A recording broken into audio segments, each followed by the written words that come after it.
One of the things I think so many people respect about you and your career was not only the kind of person you were, but the fact that you played the game the right way, without the use of performance-enhancing drugs. Could you just tell us why you, as a player, never had that thought to use those type of drugs, and also some of the players on the ballot, like Barry Bonds, Mark McGwire, Sammy Sosa? What are your thoughts on their possible candidacies for the Hall of Fame? Speak of myself, it never came up. It never was a thought that I would have even considered to do it. To me, I was taught to play the game the right way, and the most prideful thing that I can say is that I did it the right way. To comment on other players is not in my position. All I can do is tell you what I did.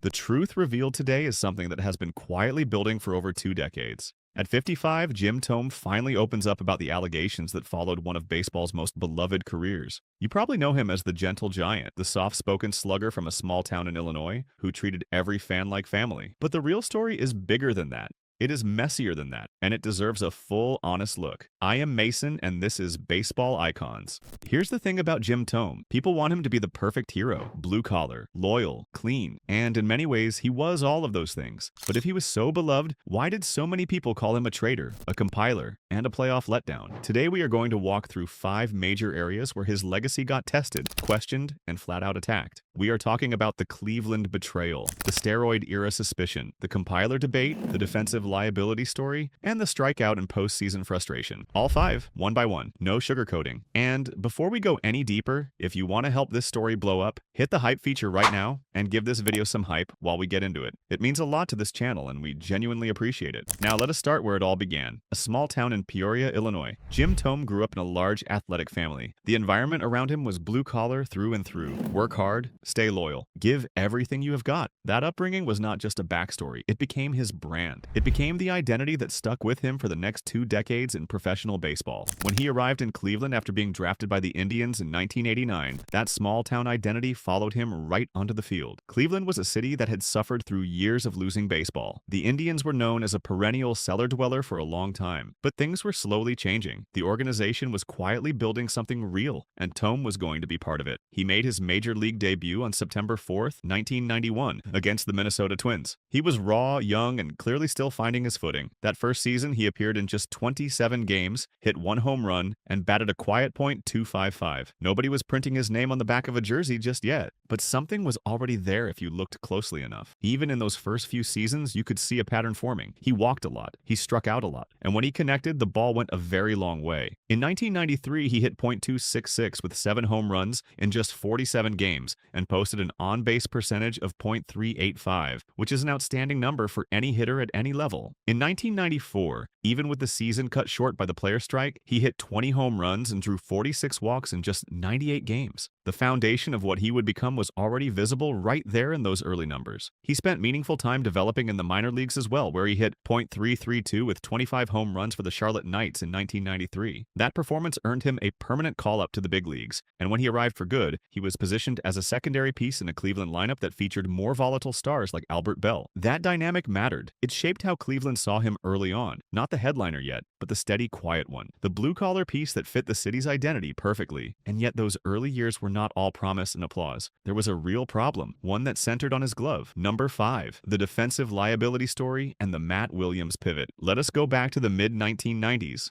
Thome was playing third base, the hot corner, the position that demands quick hands, sharp instincts, sure footwork, and the ability to react in a fraction of a second to a ball screaming off a bat. By most accounts, Thome was simply not built for it. Media outlets called him clunky. Some described his defense there as failed. He was making errors, his range was limited, the footwork was unsteady. The whispers grew louder with each passing season. This guy might be a liability so significant that the Indians would eventually have to trade him or move him to designated hitter and accept that he would never be a complete player. The friction reached its peak after the 1996 season. Cleveland had an excellent year, winning 99 games, but they fell short in the postseason again. The front office wanted to add veteran talent and solidify the infield. General manager John Hart made his move and traded for San Francisco Giants third baseman Matt Williams. Williams was a proven, respected veteran who could actually play the hot corner the right way, a guy who brought credibility and stability to the position. That acquisition left a real problem. Where do you put Thome? The easy answer would have been to trade him, send him somewhere else. Let another organization figure out what to do with a clunky defensive player who happened to hit the ball a very long way. A lot of front offices would have done exactly that, but that is not what happened. Instead, Thome was asked to move to first base, a position he had never played professionally. For many players, a move like that carries an unmistakable message. You are not good enough where you are. We brought in someone better. Adjust or move on.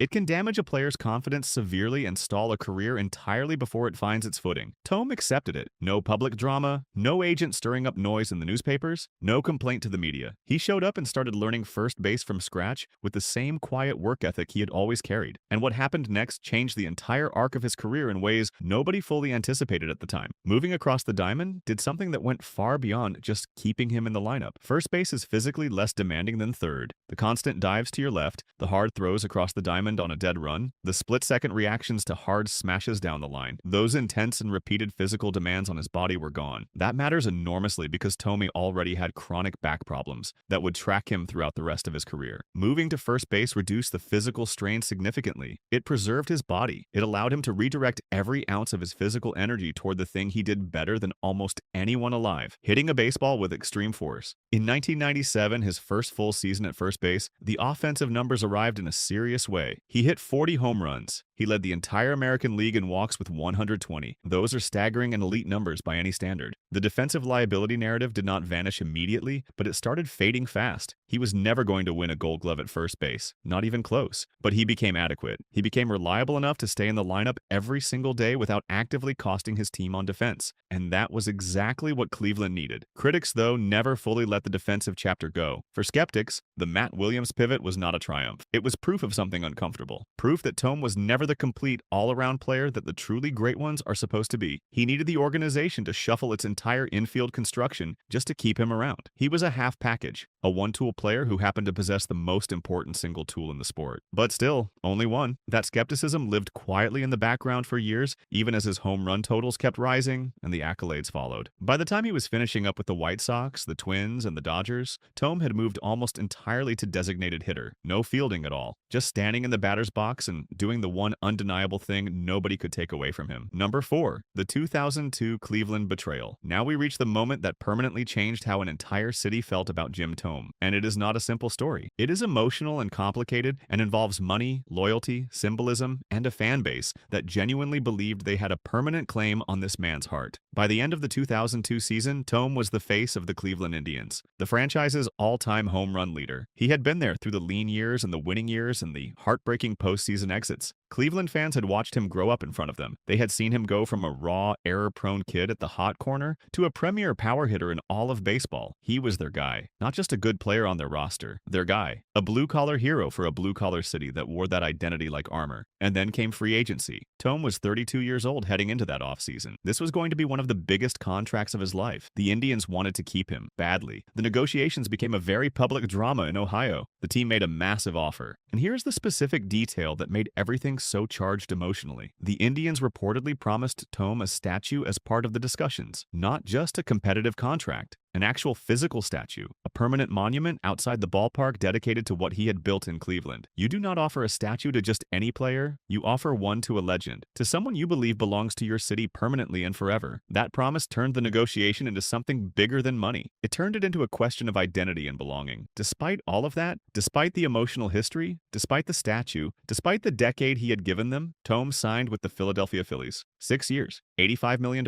He was going to Pennsylvania. The reaction in Cleveland was immediate and raw. Fans who had called him their hero turned on him seemingly overnight. He went from beloved to sellout in what felt like moments. The traitor label appeared almost instantly. Jerseys were burned. Genuine fury poured through sports radio and from fans everywhere in Ohio. The resentment was not performed. It was real and personal, and it ran deep. Why did he leave? His reasons, when examined without the emotional filter, were not unusual for a professional athlete at the peak of his market value. He wanted long-term financial security. The Philadelphia contract provided it. He also believed the Phillies were closer to contending than Cleveland was at that moment. The Phillies were opening Citizens Bank Park, a brand new ballpark. The organization was building towards something. Meanwhile, Cleveland was sending different signals entirely. They had already traded starting pitcher Bartolo Colon. The veteran roster was being stripped. To Thome, reading the situation as clearly as he could, the competitive window in Cleveland had closed. From a purely rational standpoint, the logic is followable. Players are told constantly that careers are short and windows are shorter. You go where you have the best chance to secure your future and to win. That is not unusual. It is how most big free agent decisions work when the money and the roster situations point in the same direction. But the perception in Cleveland was of someone who had misled the public. The statue conversation had played out openly. The emotional back and forth had been visible to everyone, and then he left anyway. The feeling of being strung along made the pain sharper and more personal than a simple departure might have produced. It was not just that he chose Philadelphia, it was the feeling that he had kept hope alive in Cleveland longer than honesty required. The historical record does offer Thome some context. The Indians trading Bartolo Colon was a clear organizational signal that the roster rebuild was underway. A player watching that happen from inside the clubhouse would have reason to believe the window was genuinely closing, regardless of what the public conversation sounded like. But Cleveland fans were not reading internal roster signals. They were reading public statements and emotional symbolism. And what they read felt like a betrayal? There is a version of this story where you look at the same facts from Thome's perspective and see a professional making a reasonable choice for his family and his future. A 32-year-old athlete has a narrow window to secure long-term financial stability. He looked at a franchise clearly beginning a rebuild and a franchise clearly building toward contention. He chose the contention cycle with the bigger contract. Most professional athletes would make the same call. But the power of sports loyalty is that it does not run on reasonable choices. It runs on emotion. Cleveland had given Thome something real and valuable, a city, an identity, a place where people believed in him completely. Fans had made him part of their own story of what Cleveland was and what it stood for. When he left, they did not just lose a player. They felt like they lost something that belonged to them. That is why the word traitor appeared and why it lasted so long. The traitor label stuck for years. It darkened the story of the great 1990s Indians dynasty whenever that era came up in conversation. It became the footnote attached to his name no matter how many home runs came before or after. He did come back. In 2011, the Indians brought him back for a late chapter. On his 41st birthday, he hit a home run at Progressive Field. The crowd gave him an ovation that signaled something had genuinely shifted. The healing had begun, but it took nearly 10 years to reach that point. And even then, not every fan came back all the way. Number 3, the steroid era suspicion. The late 1990s and early 2000s were a deeply troubled period for baseball. That era is now permanently stained by performance-enhancing drugs. Barry Bonds was chasing the all-time record. Mark McGwire and Sammy Sosa had their famous 1998 home run chase that briefly brought the country back to baseball before the entire story curdled into something ugly. Behind the scenes, the sport was riddled with chemical shortcuts that nobody in a position of power wanted to confront directly. If you were a big power hitter during that window, you were under a microscope whether you had done anything wrong or not. That was simply the reality. The scrutiny was not selective or targeted. It fell on everyone who posted large home run totals and carried a physically imposing frame. Jim Thome had both. He weighed 250 pounds. He had one of the biggest physical presences in the sport. He hit 52 home runs in 2002, the same year he left Cleveland for Philadelphia. That number raised eyebrows in a climate where every large number raised eyebrows automatically. Thome was never formally linked to performance-enhancing drugs. No positive test came back. No federal investigation named him. No leaked document connected him to any program or supplier. The official record is completely clean, but that did not fully protect him from the kind of suspicion that the era generated around every player who fit his general profile. Because what the steroid era did at its worst was make evidence feel almost secondary. If you hit a lot of home runs and looked the part, people wondered, the cloud did not require proof to exist. It required only a certain combination of physical size, home run output, and timing. Thome had all three, so the questions came even without any specific answer attached to them. He responded the way he responded to most things, consistently, without drama. When asked directly about performance-enhancing drugs, his answer never changed and never wavered. He said that using such substances was never a thought. He said he took immense pride in doing things the right way. He tied his answer to his upbringing, his values, and the identity he had carried since Peoria. No hedging, no legal language, no revisiting the question with a slightly different answer the next time someone asked. Former Indians general manager John Hart vouched for him without hesitation. Hart described Thome as a corn-fed country boy, meaning a man whose size and power came from his genetics and his work ethic, not from anything artificial. That backing from someone who knew him closely and professionally carried real weight. When you place Thome alongside the other members of the 600 home run club, the contrast becomes impossible to ignore. Barry Bonds was tied directly to the Balco scandal and has been excluded from the Hall of Fame. Alex Rodriguez admitted to using and sits outside Cooperstown as well. Sammy Sosa tested positive in 2003 and has been kept out of the Hall. On the other side of that line, Ken Griffey Jr. reached 630 home runs with no credible allegation and was inducted on the first ballot. Albert Pujols at 703 carries a similarly clean record. Thome at 612 belongs clearly in that second group, but the honest version of this story acknowledges that the cloud of that era did not discriminate cleanly between the guilty and the innocent. Players like Mike Piazza and Jeff Bagwell, neither of whom had a positive test or confirmed connection to PEDs, still faced ballot resistance from writers who felt that suspicion alone was enough to withhold a vote. Thome was fortunate that his reputation was strong enough and consistent enough that the cloud never concentrated directly over him, but it was always there at the edge of every conversation about his numbers, drifting, never fully gone. Think about what that actually means for a player trying to build a legacy. You cannot control an era. You cannot control when you were born or when your career peaked. Thome had the misfortune of being one of the sport's premier power hitters at precisely the moment when power hitting was most suspect. Every big number he produced existed in a context that automatically invited doubt. Every 40 home run season came with an invisible asterisk floating nearby, placed there not by evidence but by era, and yet he kept producing. He never changed his answer. He never got defensive in a way that suggested guilt. He never avoided the question or had his representatives issue vague denials. He addressed it directly and honestly every single time. That consistency, over years and years of being asked the same uncomfortable question, is itself a form of testimony. People who are hiding something tend to shift their stories subtly over time. Thome never did. The clean pedigree that resulted from that consistent behavior was arguably the most valuable asset he carried into his Hall of Fame campaign. In an era where the ballot was cluttered with players whose names had been tainted by real or perceived connection to PEDs,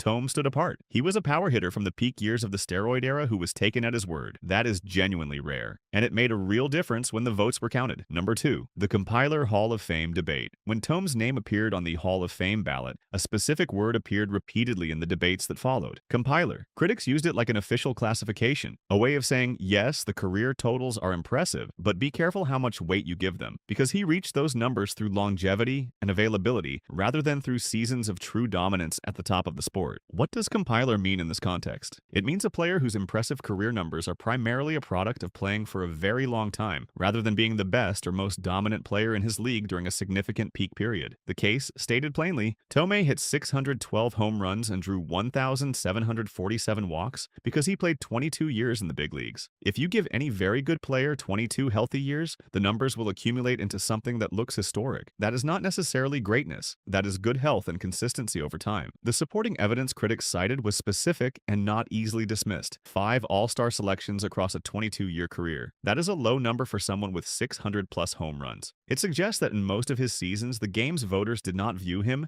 as one of the 2 or 3 best players at his position in a given year. One top 5 MVP finish in his entire career. For a player producing his home run numbers, that absence of traditional peak recognition is notable. It supports the argument that even at his best, he was respected as a very good player without being recognized as the defining dominant force in his league. His supporters pushed back with equally specific evidence. His career WAR of 72.9 ranks 9th all-time among every first baseman in the history of the sport. That is historically elite company. His home run rate of 1 home run every 13.6 at-bats ranks 5th all-time in baseball history. Those are not accumulation numbers. Those are production per opportunity numbers that measure genuine offensive excellence regardless of how many seasons they were built across. There is also the matter of how rare his specific combination of skills actually was. Most power hitters in the compiler conversation hit a lot of home runs and not much else. They had low on-base percentages, they swung at bad pitches, they were easy to neutralize by pitching around them. Thome was different. His career on-base percentage was .402. That means he reached base in 4 out of every 10 plate appearances over his entire career. That is exceptional. That is the kind of number that makes a lineup genuinely dangerous from the first pitch to the last out, because you cannot simply avoid him. You cannot throw him nothing but junk on the outside corner and expect to get him out. He will draw the walk. He will get on base. And if you make any mistake, he will make you pay for it permanently. The combination of that elite walk rate with the elite home run power is what separates the compiler argument from the reality of what he actually was. A true compiler is a player who was merely good for a very long time. Thome was more than merely good. He was genuinely excellent at the most important aspects of offensive baseball. The All-Star appearances and the MVP votes did not fully reflect that. But the numbers underneath those traditional measures told a more honest story. The deeper philosophical question here is what the Hall of Fame is actually meant to represent. Is it for the most famous players, the most decorated, the ones with multiple MVP awards and all-star starting selections? Or is it for the most productive players measured by actual baseball contributions over time? Thome's 89.8% first ballot vote gave a decisive answer. The writers valued his enormous career totals, his historically efficient home run production, and his integrity during a tainted era over traditional hardware. His 8th place position in the all-time home run list made his induction essentially mandatory once you factor in the historical standards of the institution. At 600 home runs, the conversation is almost settled before it starts. But acknowledging the honest data, Thome's 7-year peak WAR was 37.9. Jeff Bagwell's 7-year peak WAR was 48.3. That gap is real, and it matters. Thome's absolute best years were measurably less dominant than the inner circle of great first basemen. The compiler argument was never entirely wrong. It simply ignored everything surrounding the peak and focused on only one dimension of a larger and more complicated career picture. Number 1, strikeouts, the postseason problem, and the dark place. Now we reach number 1, the thing that followed Jim Thome through every city and every chapter of his career. The thing that made fans groan at the worst possible moments, made managers stare at the floor, and that Thome himself admitted drove him to a dark place more times than he could comfortably count. Strikeouts. Jim Thome struck out 2,548 times in his career, second only to Reggie Jackson in baseball history. 2,548 times, he walked back to the dugout without putting the ball in play, each one a visible public failure in front of tens of thousands of people. The feast or famine reputation grew directly from those numbers. Thome could step to the plate and change a game permanently with a single swing, or he could come up 3 times with runners in scoring position and swing through fastballs and leave. There was rarely a comfortable middle ground, rarely the quiet single the other way, the productive ground out that scores a run, the contact that keeps an inning alive without requiring a home run. With Thome, it was usually enormous or empty, and when it was empty, especially in important moments, the frustration in the seats was honest and legitimate. That criticism was not manufactured outrage. His approach created genuine tension in close games because his style was volatile by design. A power hitter who draws elite walks but strikes out even more is always going to be a complicated person to watch when the game is on the line in the 8th inning. Cleveland fans lived that. Philadelphia fans lived that. It was a consistent feature of his game across multiple decades and multiple franchises. Now multiply that frustration by October. Playoff baseball operates at a different level entirely. Short series, the best pitchers in the world throwing with everything they have, every at-bat carrying additional weight, every strikeout amplified by the stakes. And Thome's postseason record is not comfortable viewing. He hit 17 career playoff home runs, which is actually a meaningful and respectable total for postseason play. But his career batting average in the playoffs was .211, below average in a context where your best players need to be their best selves. From 2001 through the end of his career, he hit just .170 in 21 postseason games. That number is what critics circled. A .170 average in October against elite competition over a meaningful enough sample of games to carry weight. Critics in Cleveland and Philadelphia held that number up as evidence that his massive regular season statistics were exactly what they appeared to be. Regular season statistics. Built over 162 games against the full range of pitching quality the league had to offer, they looked enormous. Against the absolute best pitchers in the world, in a short high-stakes series, the same approach broke down more often than his legacy could comfortably absorb. Thome never ran from this. He acknowledged the strikeouts directly and openly. He said they were embarrassing. He said they could send him to a dark place mentally. That admission is honest and rare and the kind of thing most professional athletes avoid because it exposes real pain. He made it anyway. What saved him from being consumed entirely by that darkness was the influence of hitting coach Charlie Manuel. Manuel built a philosophy with Thome that became essential to his mental survival at the plate. The center of it was simple. Let it go. When the strikeout happens, do not carry it forward. Do not let the last failure poison the next opportunity. Focus on the next pitch. Manuel's guidance was instrumental in helping Thome maintain his aggressive and patient approach at the plate for over 2 full decades. Without that mental anchor, the accumulating weight of 2,548 strikeouts might have broken him long before he reached 600 home runs. One number on the other side of the ledger deserves honest acknowledgement. In the regular season, Thome hit 13 walk-off home runs, the most in the history of Major League Baseball. Walk-off home runs are the sport's ultimate clutch moment. The game in the balance, your team needed needing a run to survive, and you end it right there with one swing in front of your home crowd. Nobody has done that more times than Jim Thome. That is the other face of the feast or famine player. The same all-or-nothing approach that produced 2,548 strikeouts also produced 13 moments that no one else in the sport has matched. Both truths belong in the same story. He was historically great in regular season clutch moments. He was historically poor in postseason performance late in his career. The same hitter, the same swing, different contexts producing contradictory results. The sabermetric context matters here because it explains why his style divided people for so long and why the game eventually came around to understanding him differently. Nearly 48% of all his plate appearances ended in a home run, a walk, or a strikeout. No defense involved. No luck from a poorly placed ground ball or a misread fly ball. Just him and the pitcher in a direct contest. He was the all-time leader in 3 true outcomes percentage. In the 1990s, that label was not a compliment. Baseball traditionalists believed contact was king. A player who struck out as much as Thome did was seen as inefficient and frustrating even when the home runs came. The All-Star selections and MVP votes reflected that traditional view, but the sport caught up. As analytics developed and teams began understanding run value and offensive efficiency more clearly, the picture changed. A player who combines historic home run power with an elite walk rate while accepting the cost of high strikeouts is actually producing exceptional offensive value. The strikeouts, while visible and frustrating, are not more costly than most other types of outs. The home runs and walks far outweigh the price. When Thome put the ball in play without walking or striking out, he hit .496. He hit a home run once every 9.6 contact opportunities. That level of contact production is comparable only to Babe Ruth. His career OPS plus was 147, meaning he was 47% better than the average hitter of his era after adjusting for context. Those are historically excellent offensive numbers by any serious measure. Both things are genuinely true. His style was ahead of its time analytically. His style also fell apart more visibly than most in October against elite competition. The story holds both. Here is the full case against the legend stacked up one final time. In Cleveland, the city that made him a franchise cornerstone, he left. He let the statue conversation play out in public and signed elsewhere anyway. Fans felt misled and the traitor label defined him for years in Ohio. The emotional damage was real regardless of his reasons. He played his prime during the steroid era. He never failed a test. He was never named in any credible investigation. But the era created a cloud that lingered around every large power hitter of that window, regardless of evidence. He carried it whether he deserved to or not. His Hall of Fame case triggered a real debate about peak versus longevity. His peak was measurably lower than the inner circle. His all-star presence was thin. His MVP support was almost non-existent. The compiler label had enough supporting data to survive serious scrutiny. His defense was a problem that required an organizational intervention to fix. A position change driven by the arrival of a better defensive player saved his career. Without it, his story might have ended much sooner. And his strikeout total is second all-time. His career postseason average was .211. His late career October average was .170. Those numbers are what they are, and they cost his teams real opportunities in the moments that mattered most. That is a significant collection of criticisms to carry through a legacy. And yet at 55, none of those things define how Jim Thome is remembered. He is remembered as a Hall of Famer who got in on the first ballot by nearly 90%. He is remembered as one of the very few men in baseball history to reach 612 home runs without a single credible allegation of using shortcuts to get there. In an era where names were crossed off records and careers were stripped of meaning by revelations about chemical assistance, his numbers stayed his own. The promised statue that became a symbol of his Cleveland betrayal was eventually built anyway. It stands today outside the ballpark in Cleveland, permanent monument to the 337 home runs he hit, wearing that Indians uniform. The city that burned his jersey placed him in bronze at the front door. That reconciliation, long overdue and earned the hard way through years of tension and eventual healing, says something important about what time does to complicated legacies. It says that the game is longer than any single decision. It says that what a player built over the course of a career can eventually outlast what he did in a single offseason. That statue is not a monument to a perfect man. It is a monument to an imperfect career that still mattered deeply to a city. The compiler debate was answered when 89.8% of the writers who know the game most deeply voted to honor him decisively on the first ballot. Not because the philosophical debate was fully resolved, but because the evidence taken all together pointed in one clear direction and the voters followed it there. The steroid cloud was dissolved not by any statement or legal proceeding, but by 2 decades of consistent reputation. Nobody came forward. Nothing leaked. The record stayed stayed clean. And in an era that made every large number suspicious,